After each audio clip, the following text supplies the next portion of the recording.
And welcome back to Primetime News. Special welcome to those of you watching on onespotmedia.com. Up first this evening, Prime Minister Andrew Holness has declared that so far, none of the government parliamentarians he has spoken to is being investigated for illicit enrichment. Pressure is mounting for all parliamentarians to declare if they are being investigated for the crime by the Integrity Commission. Opposition parliamentarians have indicated that the Commission has not told any of them they're being probed for illicit enrichment. But the Prime Minister has described the move by opposition members as political gimmickry.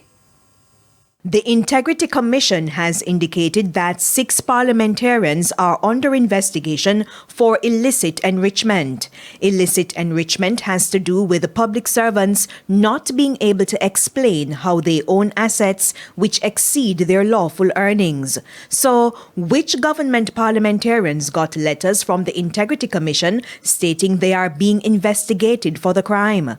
My straight answer is that I have asked as far and as wide. I have gotten that response from everyone, but as far as I have been told, no. People have been written to, as the Integrity Commission does almost daily. But I have not heard of anyone in my political party being written to for this matter of illicit enrichment. Now, opposition parliamentarians have declared individually and collectively that they have not received letters from the Integrity Commission in relation to illicit enrichment. Prime Minister Andrew Holness has taken note. Who genuinely can say that they are telling the truth? Really? I could have asked and someone could say, no, I haven't been written to, because they may have not got the letter. The letter may have been sent somewhere, and then they will come to me afterwards and say, I didn't get the letter. In other words, this process is just political gimmickry that the opposition is doing. At Wednesday's post-cabinet press briefing, the information minister said cabinet has basically placed a gag order on government lawmakers, preventing them from making comments about matters relating to the Integrity Commission. Mr. Holness says it's part of the framework to protect due process, as the Integrity Commission, by its mandate, will always be investigating public officials. There are those who believe that the gag clause should be lifted, and each time an investigation is going to be launched or any action that the Integrity Commission is going to do, it should bring it to the public domain, or if questions are asked, they should answer them. The danger with that is that it can, one, affect very sensitive investigations that would require that persons are not alerted to it.